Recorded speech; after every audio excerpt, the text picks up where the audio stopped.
Good morning. Well, welcome back to Good Morning Kenya. We are crossing over to a different kind of conversation, and we are joined by some amazing guests who will be talking about keeping the food market working during the pandemic. And I'll allow them to introduce themselves, starting from the one on my immediate right.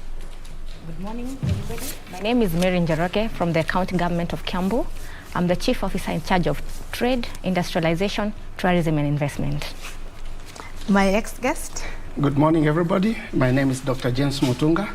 I am the Chief Officer in the Department of Trade, Industrialization and Innovation, Machakos County. Glad to be here. Okay, welcome both of you to our third guest at the far end.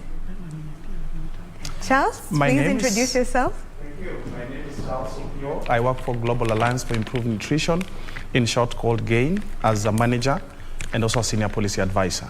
Thank you. Thank you. Thank you for coming.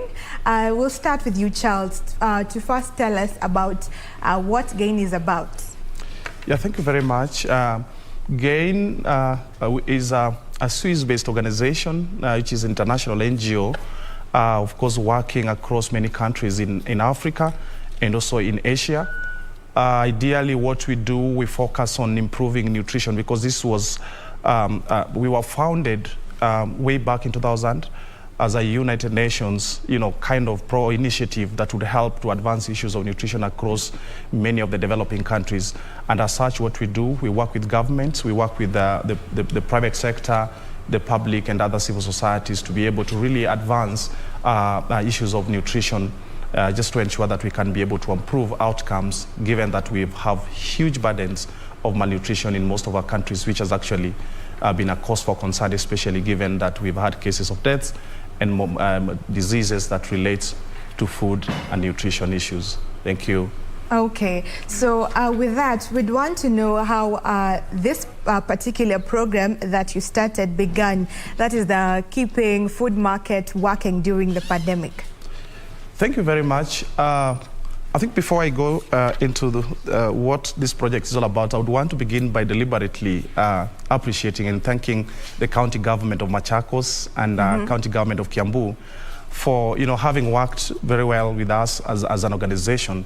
And I would say that this program that we're talking about today is known as Keeping Food Markets Working.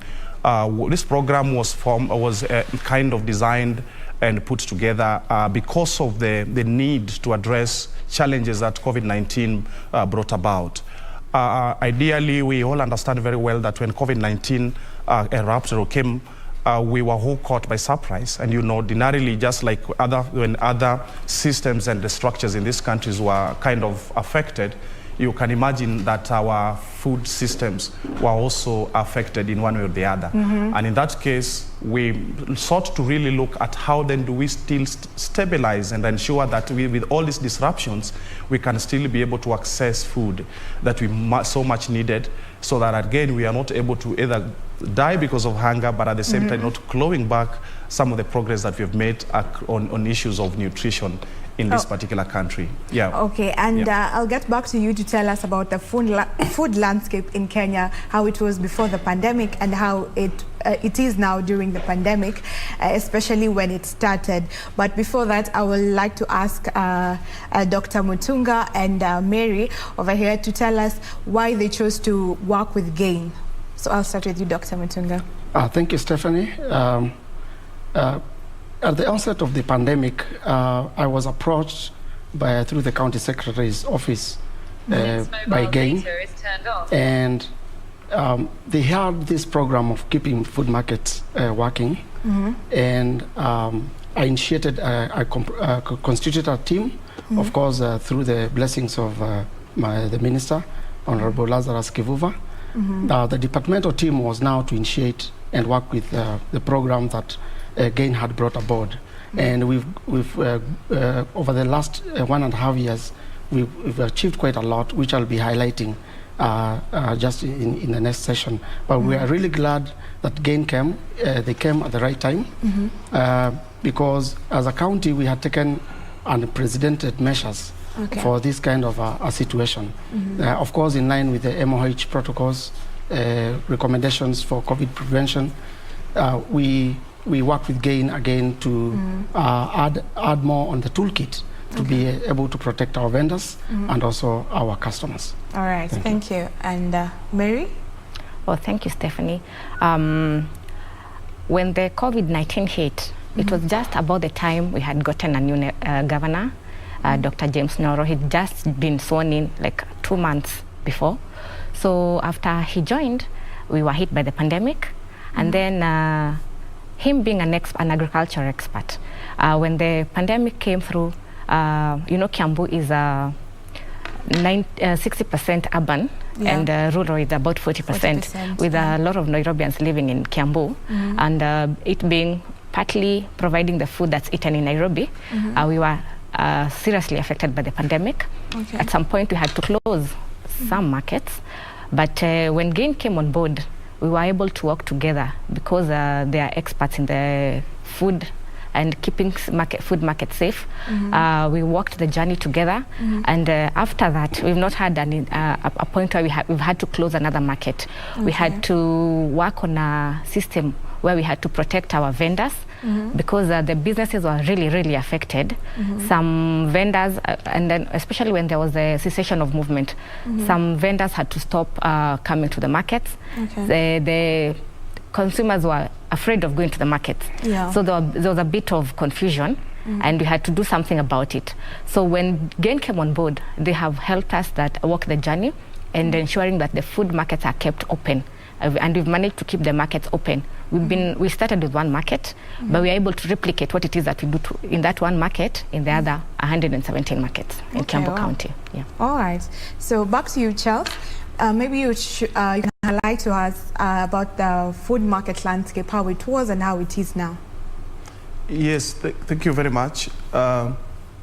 We appreciate very well that in Kenya, and of course, a lot of our countries in the region still suffer a lot more in terms of hunger. And we know very well that given our population, which is way above 40 million, and looking at the rate at which Kenya has been producing food, it's very clear that we've not been able to really match the need to feed our population.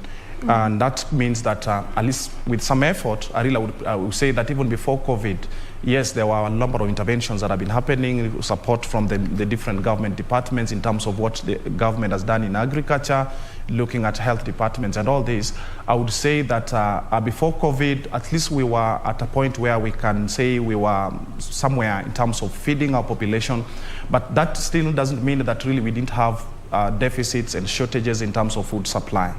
And I would say that given that even with that situation, we've been at a point where Kenya has been, looking at the study that was carried out in 2014, what we call the Kenya Demographic and Health Survey, indicated that Kenya, when we talk of malnutrition, we still had 26% of our children stunted, and that has always been actually an indicator of that really something is not very good with our country.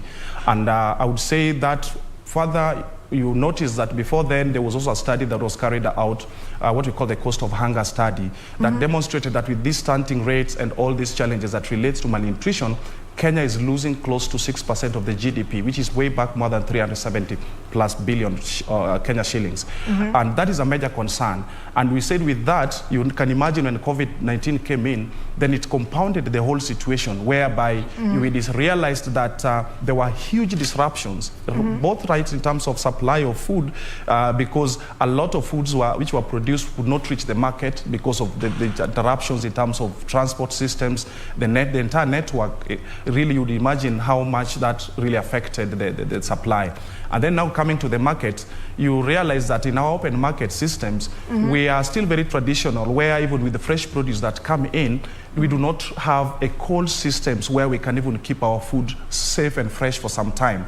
And that meant that, therefore, a lot of the times we've been relying on food that comes in almost every single day from farmers, from the farming community and all that. And when COVID-19 came, it really meant that now we were at a point where we could not get that fresh produce coming in as consistent as it used to be.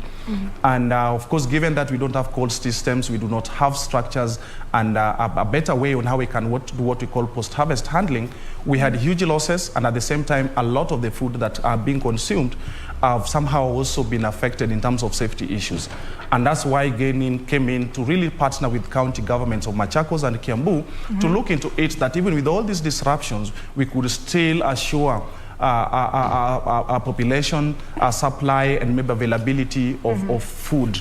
And that means that we needed to work with these different stakeholders, support our suppliers, work with the vendors in the market, look at the market associations, the county governments, just to ensure that they do provide an enabling environment for the business to continue, even with certain restrictions that existed. And that is the kind of journey we've been working together with the two county governments, where we have really worked so tirelessly to ensure that our vendors are safe, our consumers, when they come there, they are safe, they get the adequate messages, they are supported with necessary protective equipment that would help the vendors to be able to also protect themselves from contacting COVID-19. So that is a kind of work, I would say, that really it's been a long journey in the past 2 or so years, where we've done a lot of work to ensure that our markets are not closed, given that it's also an area where there's too much congestion, and therefore you'd really look at it as an hotspot for COVID-19. And with all this kind of work under the keeping food markets working, we've really been able to sustain and to make our markets a bit more resilient. And that is a kind of thing that we are very much proud and very happy of, how we can partner with the government to really ensure that there's access to safe and nutritious food by our population, even in the face of pandemic such as COVID-19. Okay. Yeah. So why is it just 2 counties that you have worked with so far? Yes, given the challenge about resourcing, we felt it would be important to really look at work with the 2 counties for purposes of really demonstrating and working with the government to really put together systems and also structures that can be replicated by other counties. Because one thing that I would want to mention very clearly, that we also worked very closely with the national government, and in this case, the National Ministry of Trade, the Ministry of Agriculture, and the Ministry of Health. We formed what we call the National Technical Advisory Committee, which really worked hand in hand with the 2 counties to really put together very key lessons and also provide the technical support they needed. And as a result, we've been able to produce a number of materials. One of them is what we call a toolkit that can easily be taken up by a number of counties to really also see how they can make their open air markets, or what we call the wet markets, more resilient from pandemics such as COVID-19. So that's why we chose on Machakos and Kiambu. And also looking at the populations they serve, we realized that these 2 counties also really have some dynamics, because a lot of even Nairobi populations, some of them also live in these 2 counties. And therefore it means that really there's much more need in those counties, as much as it will also be important to also have to work in Nairobi and other counties. Yeah. Okay. Yeah. Thank you for that. Back to our counties. So what involvements have you had with GAIN in terms of improving policies in the markets, in the food market? Thank you, Stephanie. So we came on board, we were engaged with GAIN to look at policies that will assist markets to be resilient to the COVID-19 pandemic. Most importantly, our focus has been on nutrition and health. So we've had several workshops where the team from trade has, a technical team from the Department of Trade in Machakos County has been instrumental in laying out procedures, looking at the existing materials, policies, both at the counties and at the national level. Of course, we were doing this with other stakeholders. Another department that was heavily involved was the Department of Health. I would like to thank them, and also the Department of Agriculture. Through these initiatives, joint multi-stakeholder workshops, we were able to take stock of what we have in terms of policies. We were able to do desk reviews and find out what are the gaps that are there? Other than the gaps, what are the inadequacies that are there that are able to, that will assist us to mitigate upon the effects of COVID-19? Just a case in example, we found out that issues relating to health are, instead of being domiciled, for example, in the Department of Health, those roles were cutting across other departments, and most of the policies were actually orphaned. Okay. Now, that is at the national level. When it cascaded to the devolved units, that is at the counties, we realized that we had a challenge because we did not have a concrete toolkit that we can use and say, this is the policy that we need to use in this kind of a situation. Everything was in fragments. Now, as we speak now, we are at an advanced stage of coming up with an all-inclusive policy with well-laid down structures, cutting across different levels of governance, all the way from the executive top-level governorship to the market committees. In this engagement, we found out that involvement of the market committees, stakeholders from the vendors, and stakeholders from the customers was very critical. And we were able to fish out important information that was missing in bridging the information that was required to prevent the effects of COVID and even future pandemics, God forbid, if they ever come by. So that was that. In terms of policy, we were very. We came in and we were also, it was also a good learning moment for us. We were able to interact with GAIN, we were able to interact with other stakeholders at the national level. And then also the policy process was also involved by research. And we did a lot of research with GAIN and data. As my boss used to tell me, Professor Jeffrey Blomqvist, that the data is the data.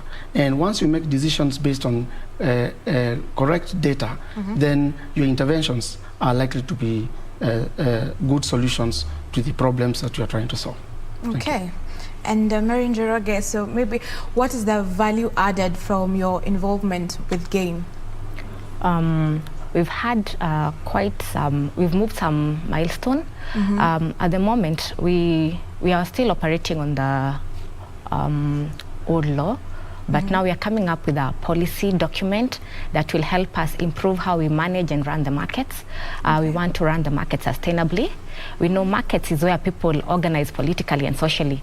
So, and especially our markets in Kiambu, we have a lot of people who are employed by these markets. Agriculture cuts across many people and it touches many lives. So we've been working with the different stakeholders. After the training and the interactions with GAIN and the traders, we learned that there are so many people along the value chain, and a lot of people's livelihoods are affected, from logistics to the farmers to the suppliers of the farming equipment and the farm imports. So we are looking at it seriously as a serious business model and as something that the county government of Kiambu can look into seriously, so that we can run it as a successful business venture. Number two, we've encouraged the farmers and the residents of Kiambu to practice climate safe farming. And so that because our farms are very small and most people live in the urban sections, we are part of the things we are doing is that encouraging people to, like, say, have those kitchen gardens and stuff like that, so that nutritionally we have that checked. In terms of safety, we ensure that they water with clean water.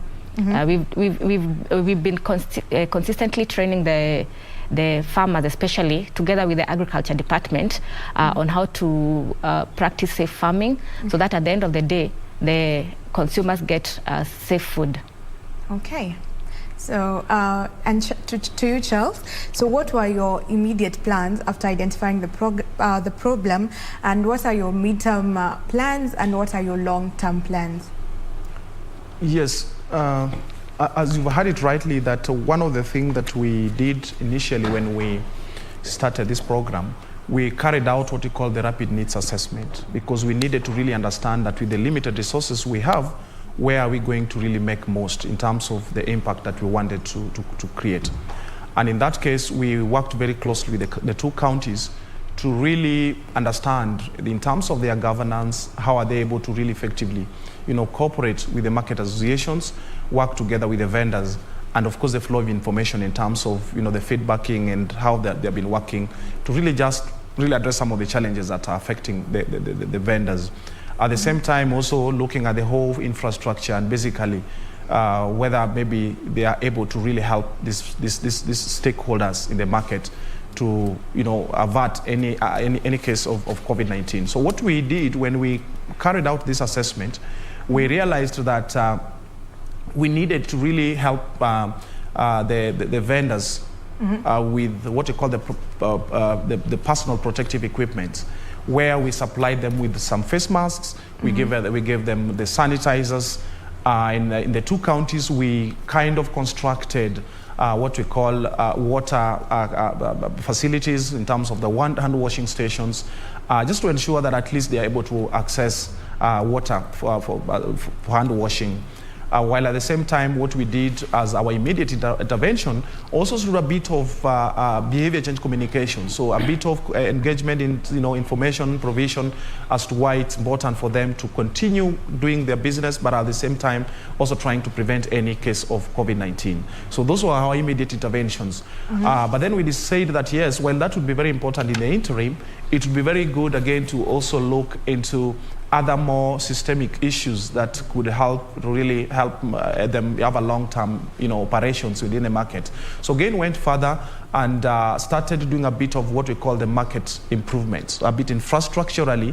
What we discovered is that when you look at the way the food is displayed in the market, others are selling, and in most markets you'll see the food is just displayed on the ground, or sometimes you realize that even the way the food is handled hygienically, you discover that really there's something that needs to be done. And knowing very well that COVID-19 is a disease that was passed by contact from one person to the next, you realize that that's an area we needed to intervene on. So with all this, in terms of infrastructure improvement, we really kind of inspired the vendors, because then they would find that, especially where even some toilets were broken down, we helped fixing. And also, as I've said, cases where we had food displayed on the ground, we had to do a bit of construction of some display tables, slabs and all that. So that was part and parcel of our contribution to ensure that these markets are a bit more resilient. And now, that being the immediate intervention, we went further and said, yes, while it would be very important to have this sustained, we would really want the county governments to take over. And in that case, we started what we call co-creation of policy options, where the county government would be able to have a long-term plan and institutionalizing some of these programs into their work plans, and also when they're resourcing, they would have what we call policy backing for that case. So we worked closely where we brought together the vendors.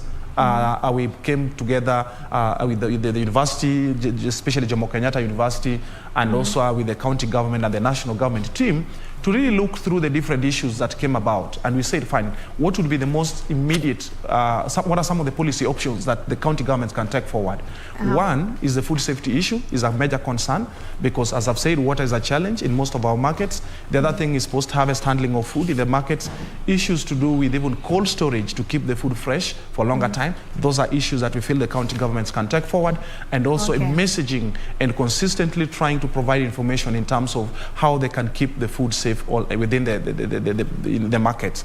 The other options, as I've said, were to do with long-term infrastructural improvements, which county governments are currently doing, but we feel they need to do more in terms of being very deliberate and ensuring that our markets are smart, and smart in the sense that they can now start thinking like installing cold rooms, looking at providing maybe even lactation rooms for vendors who are lactating. Like we are, a lot of our mothers go to market with their children, but then how do they now manage business at the same time also attending to their children? So those are the kind of concepts that we are trying to bring on board, including adopting solarization so that they can tap more into the energy and ensuring that our markets can work 24 hours and all that. So those are what we call the long-term vision for our markets. And more importantly, again, the waste management in our markets is serious, and it's a major concern, because a lot of food waste are generated from our markets, but the way it's managed, it's not been very effective, and therefore it requires a bit of policy backing and also resourcing, so that at least we either recycle or find a way in which we can do a bit of what we call these days regenerative agriculture, or kind of recycling of some of the waste, so that then we can reduce as much of that as possible.